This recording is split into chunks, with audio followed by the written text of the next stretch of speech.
Halte 119, une création nouvelle.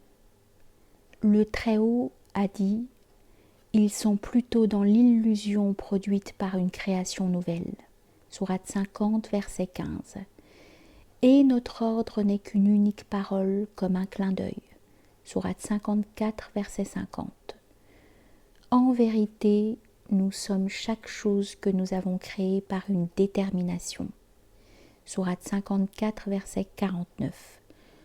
Lorsqu'on lit chaque chose au cas sujet, si la mer servait d'encre pour les paroles de ton Seigneur, la mer s'épuiserait avant que ne s'épuisent les paroles de ton Seigneur, même si nous rajoutions une même mer d'encre. Sourate 18, verset 109. Du prophète, qu'Allah répande sur lui la bénédiction unitive et la paix, nous sont rapportés les enseignements suivants. Je tiens de la lumière de mon Seigneur et les croyants tiennent de ma lumière. La première chose qu'Allah créa est la lumière de ton prophète, ô Jabir. Sache que Dieu, grâce à une vision symbolique, m'a fait contempler l'essence de ces versets et de ces enseignements prophétiques. C'était dans une station contemplative qui, sous un rapport, était sanctissime et se référait à l'essence, et sous un autre rapport, sainte, et se référait aux qualités divines.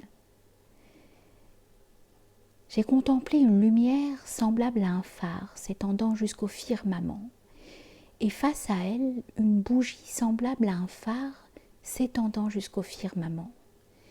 Le phare de lumière exerçait son emprise sur la bougie, s'opposant à elle tout en la recherchant.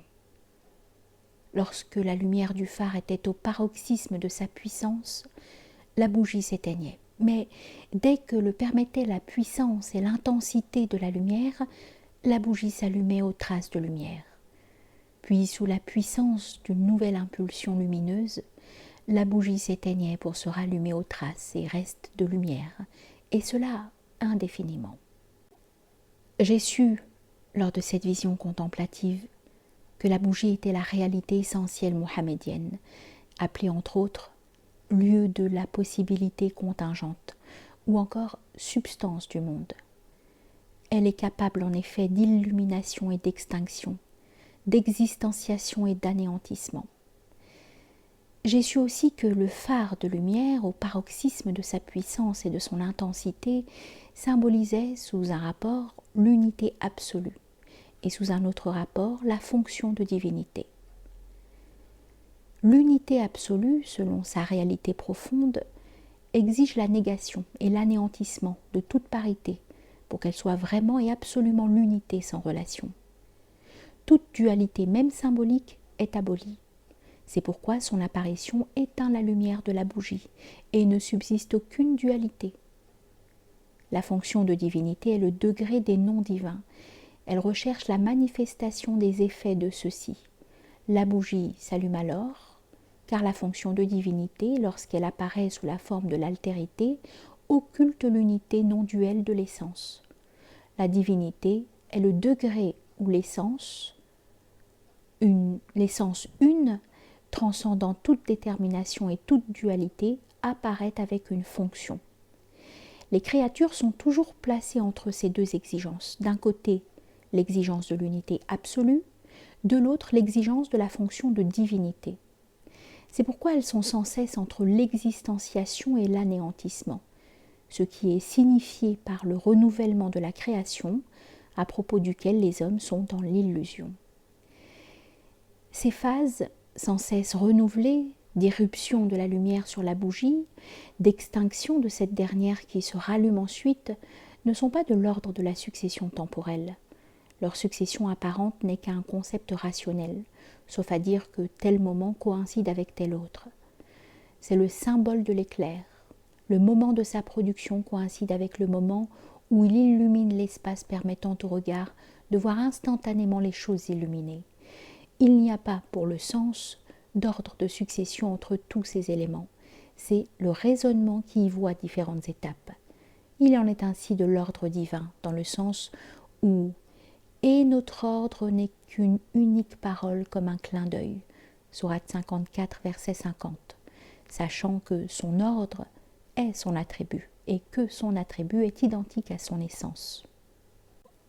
La lumière qui se trouve dans la bougie, avec ses phases d'allumage et d'extinction, d'être et de non-être, est identique à la lumière qui l'allume et l'éteint. Elle ne s'en distingue pas fondamentalement, car la réalité essentielle de la lumière est unique. L'apparence de multiplicité n'est due qu'à la diversité des réceptacles et des autodéterminations. Dans l'ordre sensible, lorsqu'on allume une lampe à l'aide d'une autre lampe, la flamme est essentiellement la même. Seule la mèche est différente. Ainsi, la flamme se donne-t-elle existence à elle-même, ou bien s'éteint elle-même dans un autre support, ce qu'indique le verset cité plus haut. En vérité, nous sommes chaque chose que nous avons créée par une détermination. Sourate 54, verset 49. Ces allumages sans cesse renouvelés sont les paroles d'Allah qui ne s'épuisent pas. Vois cet enseignement symbolique sublime donné dans le verset suivant.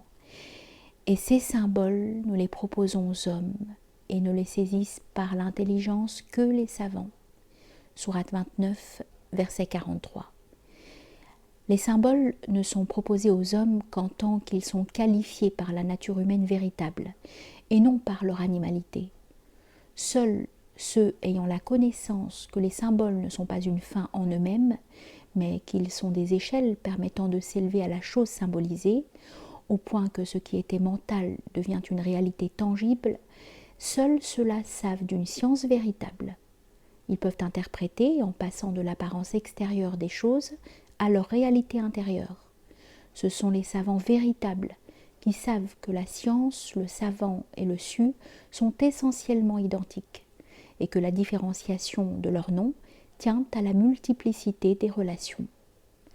Ce n'est pas le cas des savants qui affirment « le savant est une réalité, le su est une autre réalité foncièrement différente et la science est encore une autre réalité distinguant le savant du su ».